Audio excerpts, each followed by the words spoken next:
بسم اللہ الرحمن الرحیم نحمده ونصلی علی رسوله الکریم اما بعد فاعوذ باللہ من الشیطان الرجیم بسم اللہ الرحمن الرحیم قل آپ فرمائیے اتعبدون کیا تم پوجا کرتے ہو یا کیوں پرستش کرتے ہو، کیا تم عبادت کرتے ہو من دون اللہ اللہ تعالی کے سوا ما جو لا یملکو نہیں مالک، یعنی وہ مالک نہیں ہیں کس چیز کے، لکم تمہارے لیے، درن ضرر یہ اردو کا لفظ ہے، نقصان، ضرر تکلیف وغیرہ، نقصان، ولا نفع اور نہ نفع کے، اتعبدون من دون اللہ ما لا یملک لکم ضرا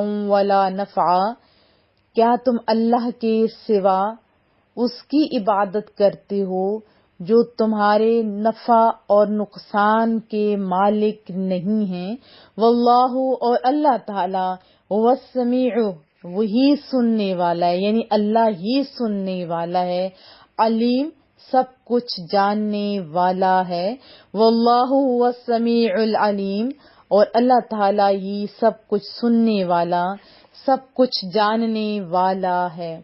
قل آپ فرمائیے یا اہل الکتابی اے اہل کتاب، لا تغلو نہ غلوف کرو، نہ مبالغہ کرو، نہ حد سے بڑھو، فی دینکم اپنے دین میں، یعنی اپنے دین میں، غیر الحق نہ حق، ولا تتبعوا اور نہ اتباع کرو، مت پیروی کرو، نہ پیچھے چلو، اہواء خیالات یا خواہشات کی، قوم ان لوگوں کی خواہشات، ان لوگوں کی خیالات کی، دلو جو گمراہ ہو چکے ہیں، جو بہک چکے ہیں، جو گمراہ ہو چکے ہیں، جو بھٹک چکے ہیں، عن سواء السبیل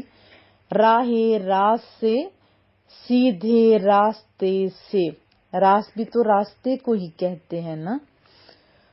قل یا اہل الکتاب لا تغلوا فی دینکم غیر الحق آپ فرمائیے اے اہل کتاب اپنے دین میں حد سے نہ بڑھو، یعنی نہ حق، اپنے دین میں حد سے نہ بڑھو، یہ بھی آپ کہہ سکتے ہیں کہ اپنے دین کی بات میں نہ حق مبالغہ نہ کرو، وَلَا تَتَّبِعُوا أَهْوَاءَ قَوْمٍ قَدْ ضَلُّوا مِن قَبْلُ اور اس قوم کی خواہشوں کی پیروی نہ کرو، اتباع نہ کرو جو پہلے سے گمراہ ہو چکی ہے، جو خود بھی پہلے گمراہ ہوئے، یہ بھی آپ کہہ سکتے ہو، وَأَضَلُّوا كَثِيرًا اور بہت سارے لوگوں کو گمراہ کر چکے ہیں،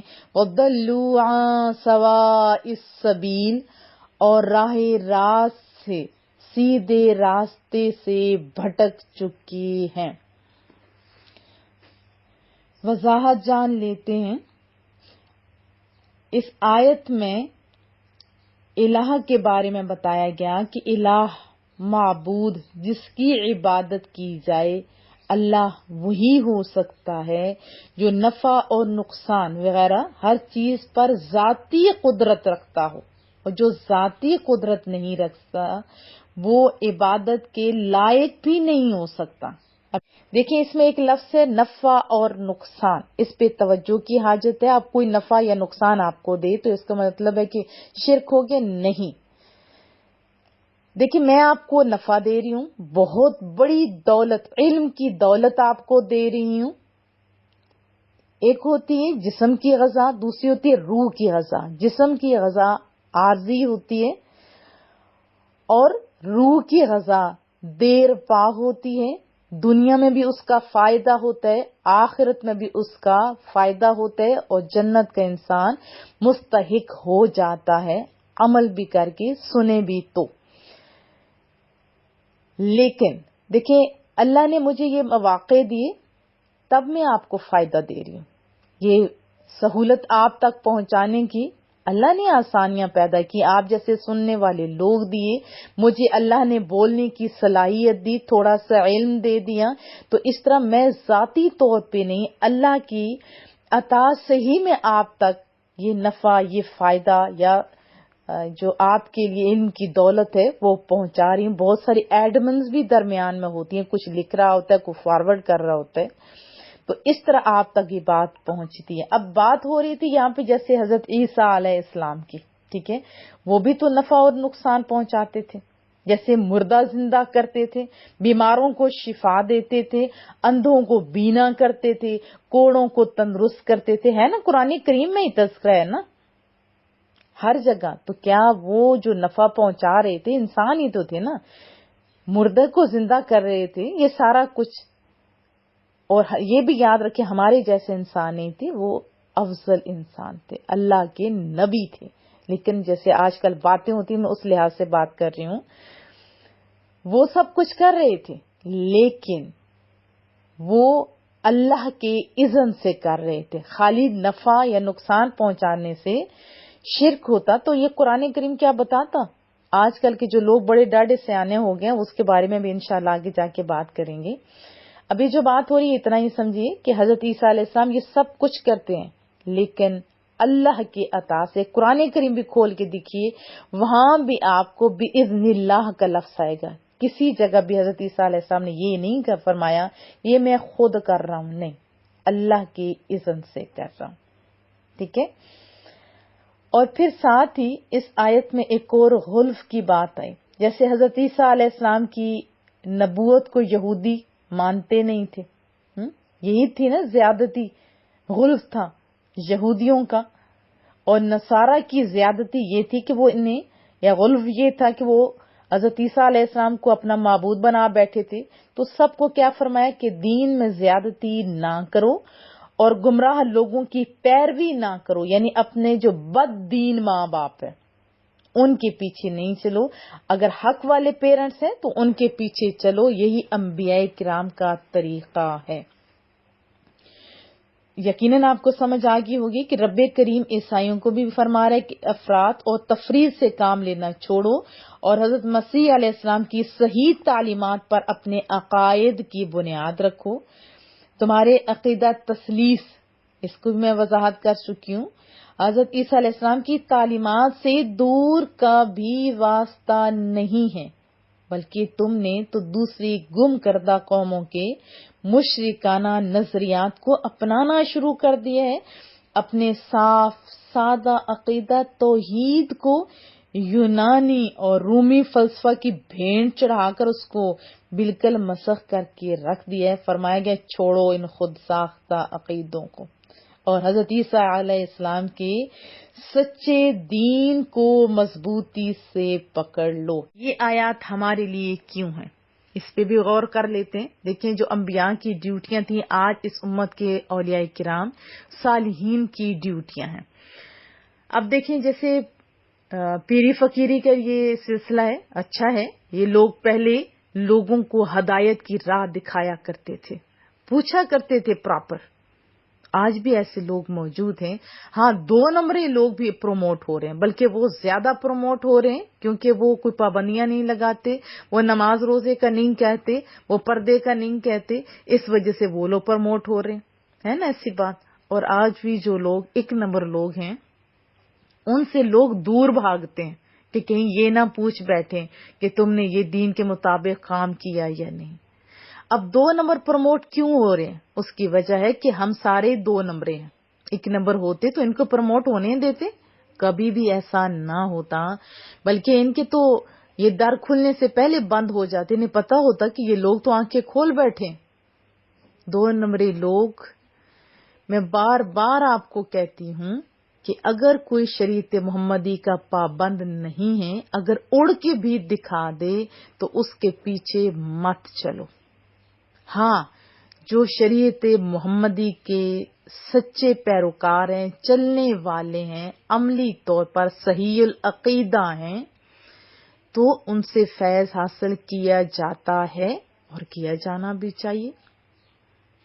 لیکن ایک نمبر لوگ آج ان کے قریب کوئی نہیں جاتا. کہیں وہ نماز کا نہ پوچھ بیٹھے، کہیں روزوں کا نہ پوچھ بیٹھے، کہیں شریعت کے بارے میں بات نہ پوچھ بیٹھے.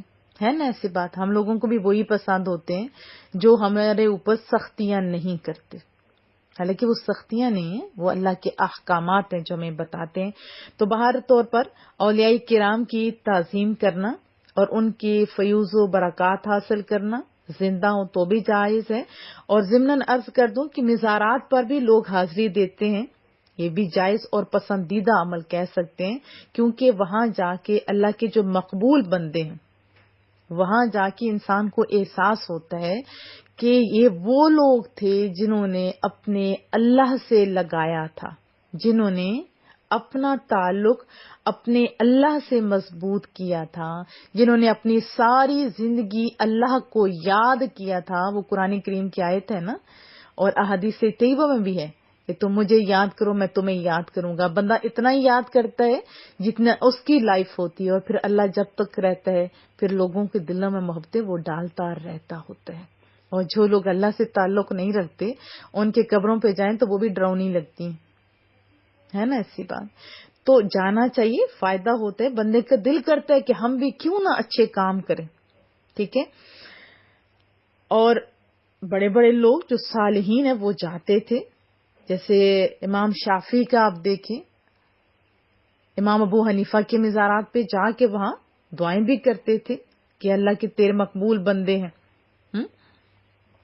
وہاں رحمتیں بھی اترتی ہیں، کیونکہ ان کے جو مزارات ہیں رحمت الہی اترنے کے مقامات ہیں. جیسے آپ دیکھیں صحیح کرتے ہیں ہم لوگ، اللہ نے ہمیں حکم دیا، اب وہاں پہ ہوا کیا تھا، ایک ولیہ دوڑی تھی. اب دوڑی تھی تو جس جگہ پہ جسٹ ان کے قدمین لگے تھے وہ جگہ رہتی دنیا تک برکتوں کے حصول کی ذریعہ بن گئی. جو دعا کی جاتی ہے قبول ہوتی ہے. اور جہاں پہ اللہ کے ولی خود موجود ہوتے ہیں، جن کا وجود وہاں پہ ہوتا ہے، تو وہ بھی مقامات رحمت الہی اترنے کے مقامات ہوتے ہیں. لیکن آج دیکھیں فی زمانہ اولیاء کرام اور ان کے مزارات کے حوالے سے بھی انتہائی غلو سے کام لیا جاتا ہے. بعض حضرات تو ان کی تعظیم کو ناجائز اور حرام کہتے ہیں، اور بلکہ حد تو یہ کر دیتے ہیں کہ ان کی مزارات پر حاضری کو شرک اور بدعت اور پتن بت پرستی سے تعبیر کرتے ہیں. جبکہ رسول اللہ صلی اللہ علیہ وسلم نے فرمایا میں نے خود منع کیا تھا لیکن اب میں خود حکم دیتا ہوں کہ تم جاؤ، تمہیں آخرت کی یاد آئے گی. ہے نا ایسی بات؟ اور دوسرا دیکھیں وہ قبر بتاتی ہے، وہ شرک کی نفی ہے کہ یہ کوئی انسان تھا جو فوت ہوا لیکن اس نے اپنی زندگی اپنے اللہ سے لگائی رکھی تھی، تو آج یہ شانیں اس کو مل رہی ہیں. وہ کوئی بندہ آیا تھا اس دنیا میں اور چلا گیا، وہ قبر ہی تو یہ بتا رہی ہوتی ہے نا، وہ منہ سے بول رہی ہوتی ہے وہ. ٹھیک ہے. لیکن اب دوسرا طبقہ دیکھیں، بعض ایسے نادان ہیں کہ قبر کی تعظیم میں شرعی حد تک پار کر جاتے ہیں، مزارات پر ایسے امور سر انجام دیتے ہیں جو شرعاً ناجائز ہیں بلکہ حرام آپ کہہ سکتے ہو. جیسے تعظیم کے طور پر مزار کا طواف کرنا، صاحب مزار کو سجدہ تعظیمی کرنا. یاد رکھیے سجدہ تعظیمی حرام ہے. رسول اللہ کی امت میں سجدہ تعظیمی پسندیدہ عمل نہیں ہے. اس کے بارے میں وضاحت میں نے پہلے کی تھی، یقیناً آپ نے سنی ہوگی. اور دوسرا وہاں پہ قوالیاں بھی بہت سارے لوگ کر رہے ہوتے ہیں، عورتوں کا مزارات پر مردوں کے ساتھ ایسے مخلوط حاضر ہونا. اور اسی طرح عرس مناتے ہیں لوگ، اس پہ بھی لود و لعب کا اہتمام جو کیا جاتا ہے، یہ سب حرام ہے. ٹھیک ہے، یہ سب حرام ہے، ایسا نہیں کرنا چاہیے. لیکن اب کیا ان حرام چیزوں کی وجہ سے جانا چھوڑ دے، وہاں سے عبرت حاصل نہ کرے، تو یہ چیز غلط ہے.